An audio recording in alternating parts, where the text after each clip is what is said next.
Welcome into the Football Guys Fantasy Football Show. We're talking Week 16 starts and sleepers. Dave, this is gonna be our last video episode before Christmas. Mm-hmm. We have our beautiful Christmas sweaters on. I got my Christmas hat. If there's a video where you want to head on over to YouTube and you're listening to this, just head on over to YouTube, youtube.com/football guys. You can check out this episode. You can just see our beautiful faces and our sweaters. And mine's really, really hot. I'm already sweating, and we're just 30 seconds into the show. Yeah, Dave, you're yours. in Miami in a fur hat as well. Like you really committed to it. Oh, yeah, commitment to the bit. I have got my fan on so high right now. My papers are just flying around the office here. Dave, your sweater though is musical. It's awesome. Can you give us a little shimmy? I don't know if you can hear that. Do I need to One more time? Yeah, I got a nice little jingle bell on here.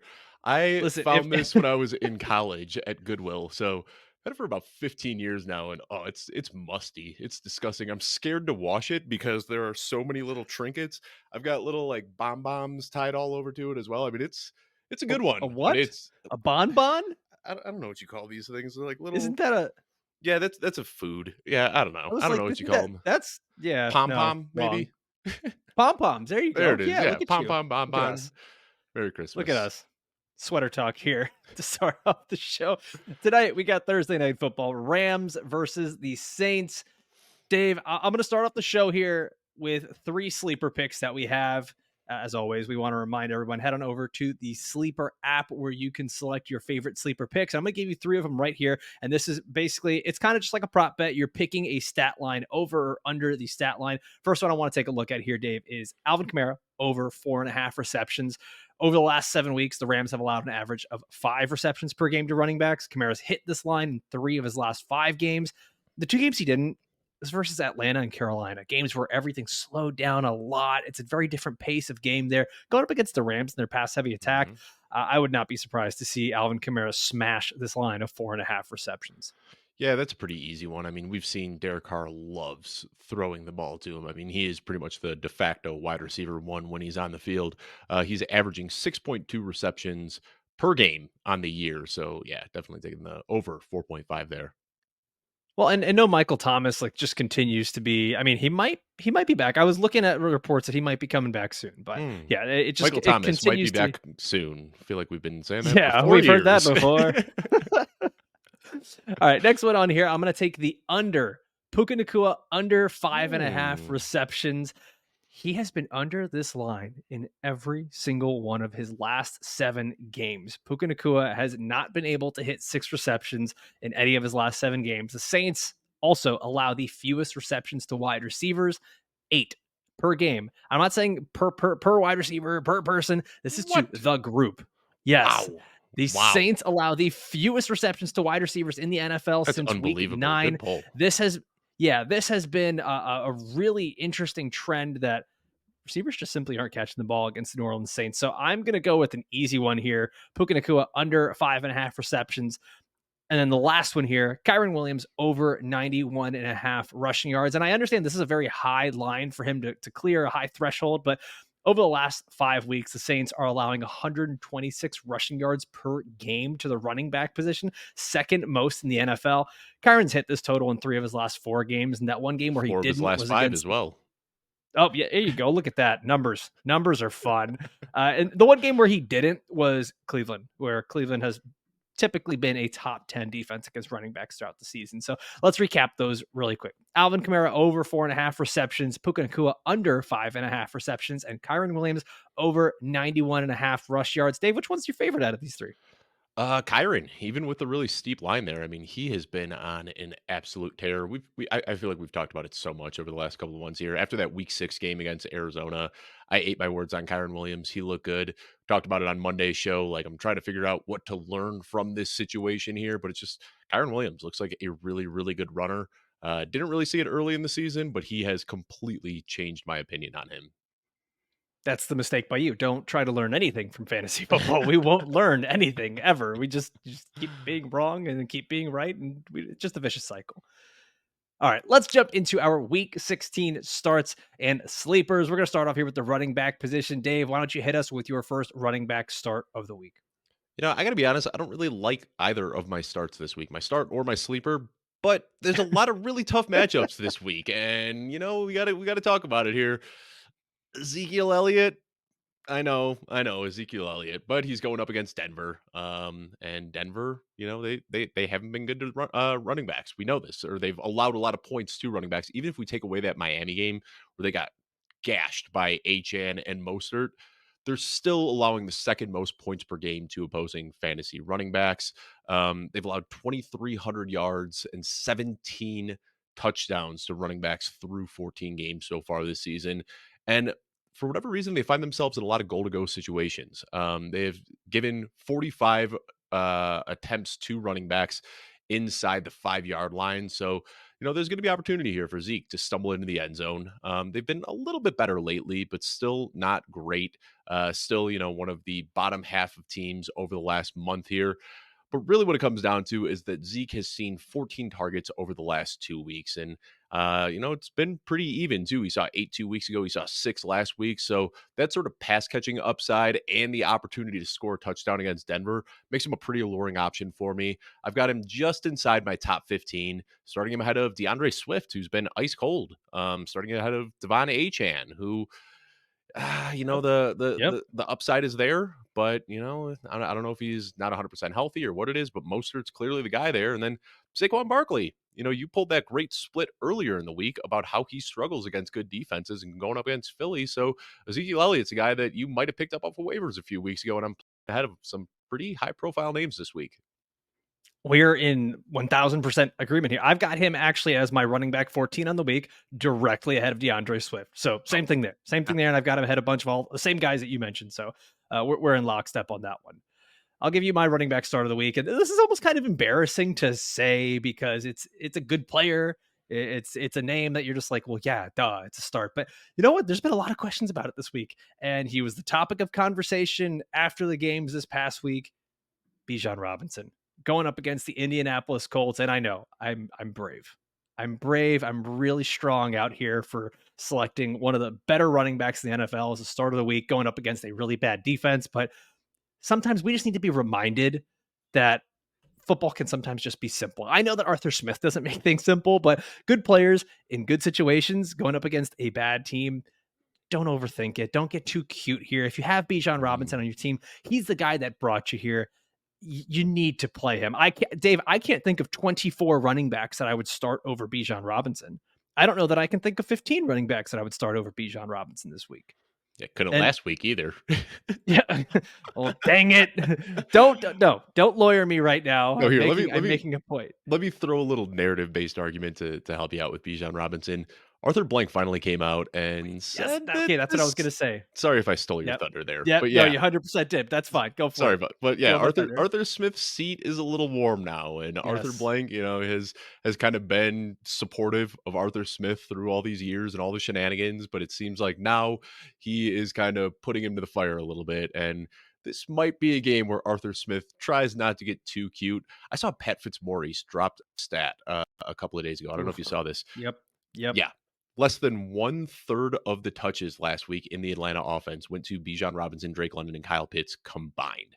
That is just malpractice. That is terrible. You got to assume that now with Arthur Blank coming out publicly, Smith will maybe get the ball in Bijan's hands a little bit more. I mean, for the owner to be getting asked about the head coach and saying we're going to have to evaluate it over the next few weeks, Hmm. you've got to think that every little thing that Arthur Smith does here is going to be under heavy scrutiny. And I know that not all NFL owners are really football savvy, but I think they understand one thing, and that's assets and how to utilize those assets that you're putting money into. And if you go and you draft high capital guys like Kyle Pitts and Drake London and Bijan Robinson, and these are your players that your fans love and that are supposed to be the centerpieces of your offense, and you refuse to use them, I think any NFL owner would understand that, and that's got to be a point of emphasis here. The Indianapolis Colts are not very good against running backs, so I just want to make this simple. Start Bijan Robinson this week, and he will help you win in the fantasy playoffs. Dave, take us to your running back sleeper start of the week. This is a name that we're getting really comfortable with. Yeah, I've been talking about this guy a lot over the last few weeks. Chuba Hubbard has a really nice matchup here against Green Bay, but even more than the matchup, well, first of all, the matchup is good. Like I said, they're giving up the ninth most points per game to opposing running backs and seventh most over the last month. But what it comes down to is the opportunity here. I mean, Chuba Hubbard is arguably the biggest workhorse in the NFL right now. If you look over the last month since Frank Reich and running backs coach Deuce Staley were fired, Chuba Hubbard is averaging 24.7 opportunities per game. That is Oof. insane. For context, Kyren Williams is leading the league in touches per game with 23.2. Chuba Hubbard is seeing more in this new offense than the league leader is in opportunities per game. He's just a workhorse, and you want to bet on the volume. He's averaging 16.6 points per game in PPR leagues since week 12, which is really good production. That puts him in as the RB8, and that's without scoring touchdowns in the last 2 weeks. But Green Bay is averaging almost a touchdown per game to opposing running backs. Miles Sanders is getting almost no run in this offense right now. And again, leaning in the narrative a little bit, Carolina's coming off a win. Maybe they're feeling themselves a little bit. Maybe we see this team look a little bit better than they did earlier in the season. And Green Bay has just been a wild card. Like, we never know what Green Bay team we're going to get. They could be a really stout defense. They could let up a ton. So I'm willing to bet on Chuba Hubbard because the opportunities have been there. Carolina, like I said, is coming off of a win here. Now, here's where it gets really spicy. Some of the names that I'm starting Chuba Hubbard ahead of. Kenneth Walker at Tennessee. I don't know exactly what that workload is going to look like between Kenneth Walker and Zach Charbonnet, and that's a tough matchup. Javonte Williams going up against New England. Devin Singletary going up against a really tough Cleveland defense. And here's the craziest one of all. I am starting him ahead of David Montgomery going up against Minnesota. And I know I talked about David Montgomery earlier in the season as the top 5 rest of season back, but things done changed in that Detroit backfield. So Chuba Hubbard's starting him with confidence this week. And you know what's interesting is, like, we always talk about, you want to have good players on good offenses, and I don't know that Chuba Hubbard's really good. And we know that the Carolina Panthers offense isn't very good. They've had 43 points over their last 4 games scored. And let me read off to you Chuba Hubbard's finishes weekly. Running back 11, running back 6, running back 25, and running back 18. And mind you, in these last 2 weeks when he was 25 and 18, the Panthers scored 6 points and 9 points. They don't have to do a whole lot for Chuba Hubbard to actually be fantasy relevant and just be a starting running back. I've got him at running back 18 on the week. So I'm starting him, yes, over Kenneth Walker, over David Montgomery. And I know it's crazy to say those names, but we're at a point where just the volume is everything for him. And it's kind of hard to do anything else at this point. And I feel like I've said this a few times on the show throughout the season, but I feel like, especially people that play Dynasty, there were such high expectations for Chuba Hubbard coming into the league, and he was terrible, flat out terrible as a rookie. He has looked like a much better running back, and I feel like people haven't really changed their stance on Chuba Hubbard. He's been good this year. Like, I'm not saying that he's a stellar elite talent by any means, but I'd say that he's an above average NFL running back. He was good enough to completely push Miles Sanders to the wayside. So not great, but I think that a lot of people are discounting the talent here. Chuba Hubbard has looked pretty good this year. All right, I'll give you my running back start of the week here. And I'm going with Devin Singletary versus Cleveland. And this is my sleeper of the week. No, not start. Let's not get carried away. But he's my sleeper. And I get it. Devin Singletary is not necessarily the household name right now at the running back spot. He's actually not in my top 24. I've got him as my running back 25 on the week, going up against Cleveland, who throughout the year has been very good against running backs. However, over the last 6 games here, the Cleveland Browns are giving up an average of 16.3 PPR points per game to the top running backs on their opponents' teams. And I got to just point this out. Same thing that I said on the takeaways show on Tuesday. Devin Singletary's been a top 20 running back in 5 of his last 6 games. I'm not very worried about Dameon Pierce taking touches from him. I understand that the team might be without CJ Stroud, but the team's also likely going to be without all of their best receivers. They've got to get the ball to someone. Somebody's got to catch passes in this game. We saw last week, Devin Singletary caught 4 passes. He's getting involved in that passing game, something that we really hadn't seen a whole lot in Buffalo. We really hadn't seen a lot of that from Dameon Pierce, but it looks like there is a commitment to getting Devin Singletary involved here in this Houston Texans offense. And for me, we got to see running back 7 last week for Singletary. That was without CJ Stroud.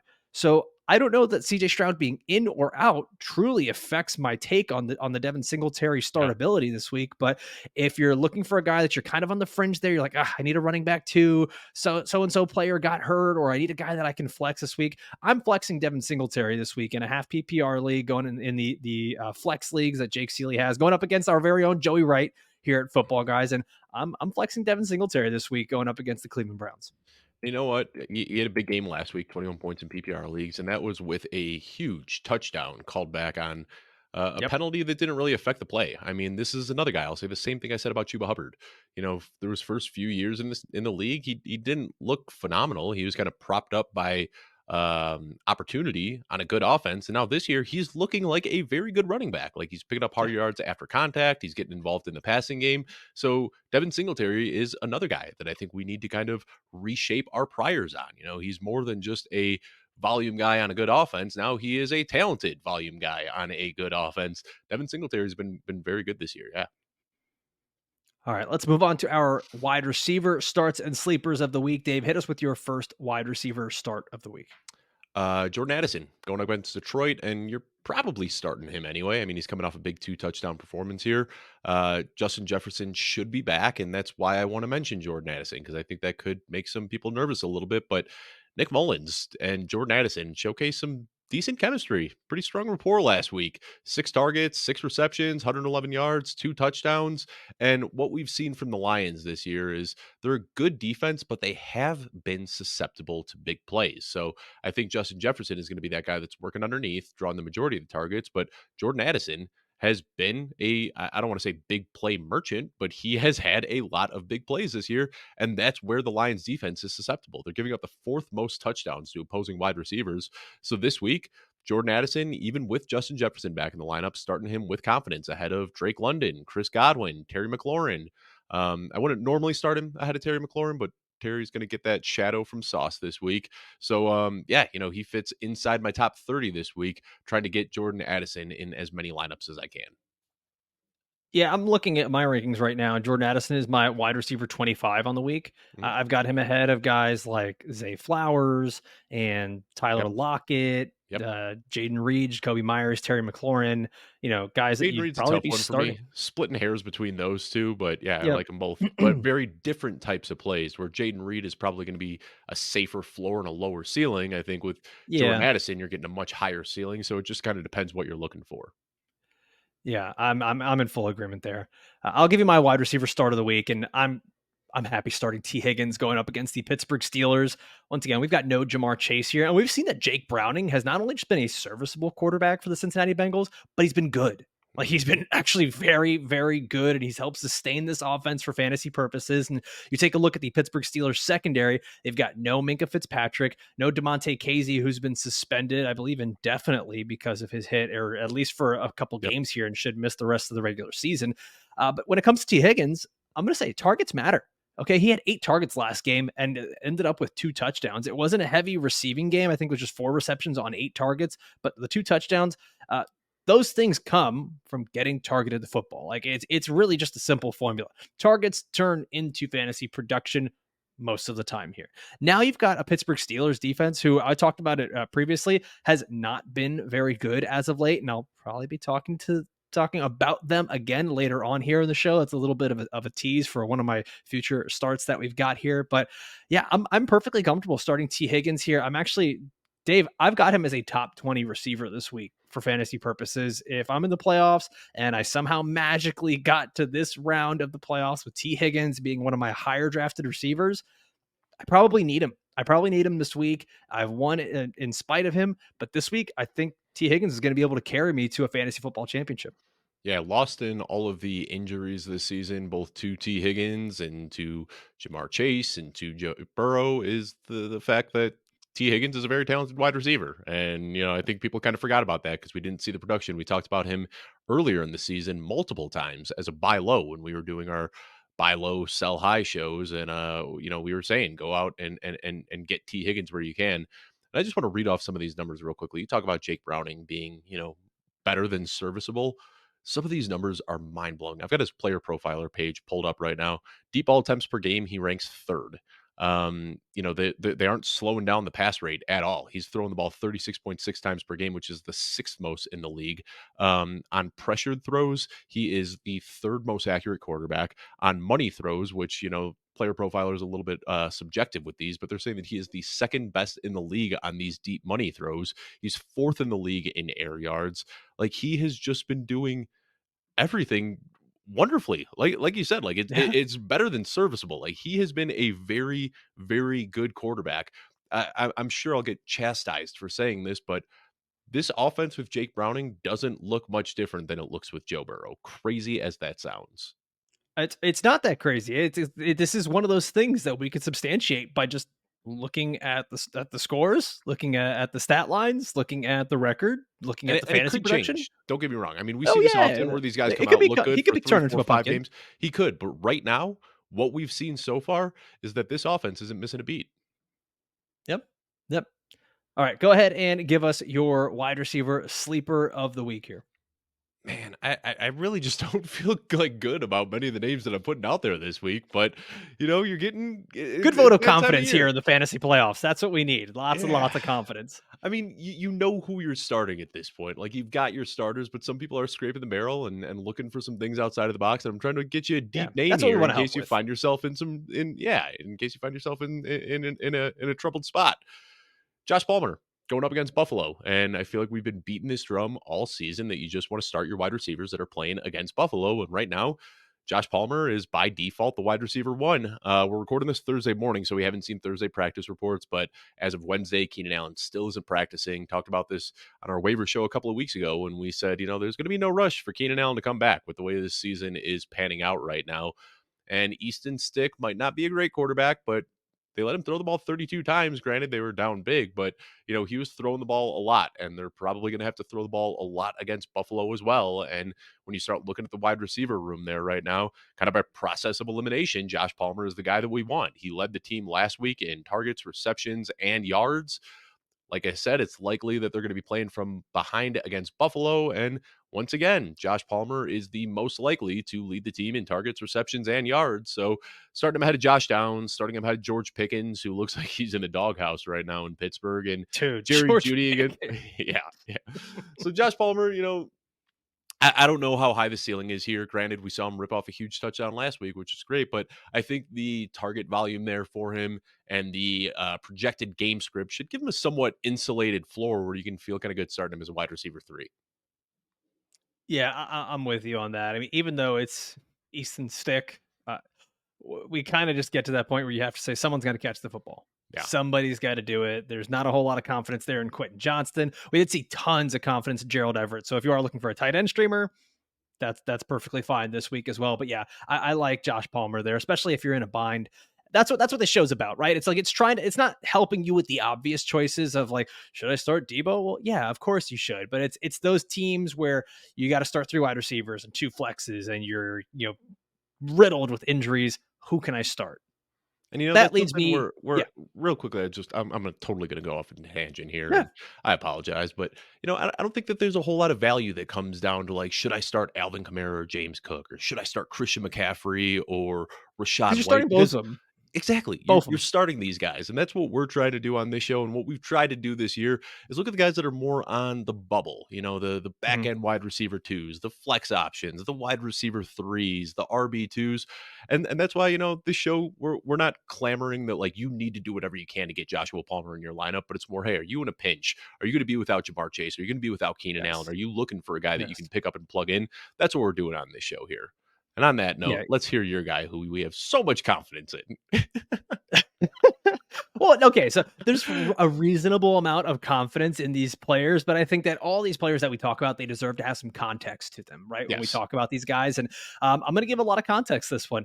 This is Parker Washington, wide receiver for the Mm. Jaguars, going up against Tampa Bay Bucks, and this is a deep pool, man. This is a deep pool, and I get it. This is This isn't a sleeper. This is a hibernator. yeah, hibernator. Yeah, no, 100%. This is for those leagues where you have to Yeah. start 3 wide receivers, 2 flexes. It's PPR scoring. You are in desperation mode, and you're like, oh man, who can give me some upside here? Right? There's probably not a lot of safety, but who can give me some upside? I'm going to go with Parker Washington here, going up against the Tampa Bay Buccaneers. The Bucks are 4th worst against fantasy wide receivers, and I know that right now Trevor Lawrence is going through the concussion protocol. However, reports are that he is progressing nicely through it, or the exact quote is progressing well through concussion protocol. So hopefully we see him back. We've seen that players have been able to return to action a little bit quicker. We've seen that Parker Washington, he's gotten 6 targets in 2 of his last 3 games. He kind of took over for that role that Christian Kirk had when he went down with an injury, and immediately we saw him pay dividends right there in that first game, getting a touchdown. And so this is another thing that we're seeing. Zay Jones has a hamstring injury. And I think that a lot of people have kind of glossed over that because Zay Jones wasn't this big fantasy stud, but he was collecting target Yep. after target Yep. after target in that offense. And right now he's being called week to week, not day to day. We know these hamstring injuries linger. Even if he plays, Zay Jones is probably more of just a distraction and a decoy out there, while a guy like Parker Washington is going to be playing a lot in the slot. We know that Trevor Lawrence likes to hit the slot. And in this game going up against Tampa Bay Buccaneers, where Baker Mayfield's been good, and we have kind of seen that these game scripts lend to a lot more passing, I'm willing to take a risk on a guy like Parker Washington being able to get 5-6 catches and a touchdown, especially in one of these leagues where I have to start 4 or 5 wide receivers on a lineup where I get desperate. I'm sold. Just moved Parker Washington up about 9 spots in my rankings. So you sold me on Parker Washington. It was a guy that was kind of floating under the radar that I wasn't thinking about all that much. Saw the one boom game, and that's pretty much been it all year. But you talk about the injuries and the opportunity that's going to be there for him. So yeah, completely with you. That one makes a lot of sense as a deep starter. Yeah, he's my wide receiver 12 on the week, Dave. So keep that.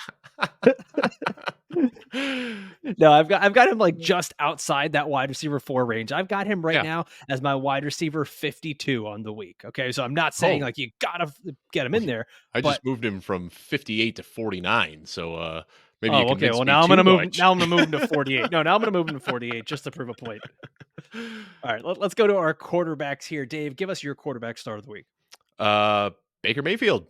Wrote about this guy in my 3 up, 3 down article. I think we might have briefly mentioned him on the waiver wire show. I can't remember or not, but Baker Mayfield, man, he's been red hot right now, and props to him. There was so much talk about him just being kind of a 1 year band-aid, and then this team was going to draft Caleb Williams, and Baker Mayfield was going to continue his journey through the NFL and find another team. But I think they found the quarterback of their future, man. He's looked good. 3 straight wins, 2 of them coming against division opponents. And now he gets Jacksonville this week. And Jacksonville's given up the 3rd most fantasy points to opposing quarterbacks. And they're giving up the 7th most rushing yards to opposing quarterbacks. And I know you're probably saying, Dave, it's Baker Mayfield we're talking about. Kind of a sneaky rusher, especially this year. He's 10th in the league in rushing attempts among quarterbacks. So there might be an opportunity for him to run a little bit here. Back-to-back 20-point games, including that 4 touchdown performance we saw last week with a perfect passer rating. He's just really floated under the radar this year. QB 15 on the season, putting together another strong year here that we haven't seen since his first few years in the league. Look at his entire season. He's pretty much had a double-digit floor. He's given us double-digit points in all but 1 week. So this week, I think if you go through and like rank the quarterbacks, I think there's kind of 11 quarterbacks that are like must starts, like that you're just not even thinking about that you're putting in your lineup. If you don't have one of those 11, though, you're probably looking to stream. And right now, Baker Mayfield sits atop that list of streamers for me as my QB 12. I've got him ahead of Jordan Love, ahead of Russell Wilson, ahead of Jared Goff. I don't know if he's got a crazy, crazy high ceiling here, but I think he's got a pretty safe floor. And going up against Jacksonville, we could be surprised with the ceiling. I'm with you on that. I actually have him in the exact same spot. He's my quarterback 12 on the week, and I think it's kind of becomes a war of attrition here. Like I always joke that ranking your fantasy players is a bit like the SATs. It's just kind of a process of elimination until you get to the right answer. Same thing for setting your lineup. And I'm just looking at the quarterbacks right here, and this is kind of how I came to my conclusion as well. Is you really don't want to start a guy like Russell Wilson up against the New England Patriots, even though I have him as my quarterback 13 on the week. I'm going off of likelihoods, projections, things like that. What's going to be most likely to be accurate. But I don't feel great about starting Russell Wilson in a game that's probably not going to have a ton of passing volume, and the Patriots defense that's good. Geno Smith, Jordan Love, Carolina going up against Carolina. I got Jordan Love out. He's outside of my top 18 this week. I do not. Jordan Love's great and all, but I don't want to have anything to do with him in a starting lineup.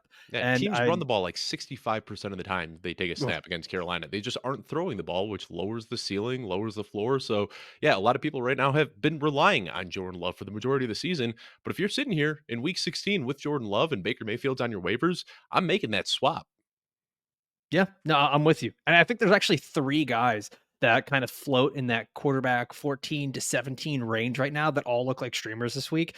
And so one of them is Nick Mullins going up against the Detroit Lions. Yeah. Another is Joe Flacco going up against the Houston Texans, who's looked very good. He's been a top 10 quarterback, I believe, in all 3 of his games so far. And Matthew then Stafford? next one, no, Matthew. I have Matthew Stafford high, dude. Oh. I've got him. Oh, yeah, I've got him at quarterback 10 this week, All or right, quarterback yeah. 9. Yeah. But the guy that I'm going to talk about here, Jake Browning, quarterback for the Cincinnati Bengals. We already talked about him Sorry, going up I against stole your Pittsburgh. thunder here, dropping some That's fine. stats earlier. I'm sorry. No, that's fine. Feel free to do it again. I You know, it's just completely that's all. forgot that was your start of the week, and I was just hyping up. Yeah, so That's you're good. going with the This is- stack here. I like it. You're starting T. Higgins and Jake Yeah. Browning. Yeah. Yeah. Well, you know what? I'm really happy that you actually are supporting me now. Like, this is what good hosts and co-hosts do with each other. They support each other. They don't bring each other down. Jake Browning, though. I completely forgot when I was going on my Browning rant earlier. I'm sorry, man. That's fine. Normally, you're like, yeah, I'm definitely starting this guy over Jake Browning for sure. And then I'm like, all right, my start of the week is Jake Browning. So Did you know that he this is much third appreciated. in deep attempts per game? That he is second in money throws per game? Did you know this, Alfredo? Of course, I knew all of these things. I knew every single one of these things. Yeah. Go ahead. Talk Yeah. to us about Jake Browning. Tell me what I don't know. It's not much. Like, I'm not trying to overcomplicate this. It's pretty simple. He's been a top 8 quarterback in each of his last 3 games. He's not just startable. Like I said, he's been good. And this Pittsburgh Steelers defense has been really, really abysmal as of late. And we've been seeing that TJ Watt has been suffering injuries, and that defensive front has not been as good as they were when they started the season. They're not generating as much pass rush. The secondary is absolutely obliterated with injuries. And go back and look at their previous games here. They gave up a good amount of points to Arizona, and that was okay. Well, you know, they have Kyler Murray there, right? But then go to the next games. 21 points given up to Bailey Zappi and the New England Patriots, who had been struggling to score points all year. And then they go up against the Indianapolis Colts, who, I mean, they don't have Jonathan Taylor. They lose Zach Moss in the game. They lose Michael Pittman early. And the Colts with Gardner Minshew still march up and down the field, no problem to score 30 points. I'm not saying that Jake Browning is some second coming of Joe Burrow and he's going to absolutely obliterate the Steelers defense, but I think we kind of need to stop putting the Steelers defense up on this pedestal and act like they're still as good as they were a year ago or 2 years ago. They're not the same. And Jake Browning is an easy start this week. If you're kind of, okay, let me rephrase that. Not an easy start, but he is a guy that I'm willing to start this week if I don't have a top 10 option at quarterback. I think a lot of the same guys that I mentioned, Russ Wilson, Jordan Love, I'm looking at Jake Browning ahead of them. And Alfredo, this might sound crazy, but the offense in Cincinnati doesn't look that different with Jake Browning than it did with Joe Burrow. Nope. Sorry, we're having a little just spit back everything that I said earlier Is about this, Jake is this the Browning. Matrix? Like we're just re-seeing the same thing over and over, just a glitch in the system here. Oh man. Well, that's all right. The Well, last show before Christmas, huh? Yeah, that's what I'm about to say. This is our last video show here before Christmas, and there's an audio show you can check out. Yes, later tonight. Yes, tomorrow morning. Yep, sorry, that's tomorrow right. morning. Tomorrow morning. Okay, Dave, come on, man. You can't give them the peek behind the curtain. So yeah, audio show releasing tomorrow morning. It's going to be the preview of all the notes and injury news for the games this week that you need to know. And then actually, we're not going to be giving you the normal waiver wire show on Monday. We will be back on Tuesday, kind of combining the waivers and everything. For those of you that are going into the championship, we got the Christmas holiday, guys. Go enjoy that with your family. We'll be doing the same. As always, Dave, I want to thank you for being such a great co-host. I'm very thankful for you this year. I'm thankful for that shimmy, though. Go over to the YouTube and check this out. If you're listening, go to YouTube and just watch Dave's shimmy. Just put it on repeat. That's all you get. Half the show is on repeat anyways. You just might as well just keep clicking over and over and over. But big thanks to our production team over here, Julia, Dylan, Jagger, everybody, and a big thanks to all of you for watching all the way through. We'll see you next time. Adios and Merry Christmas.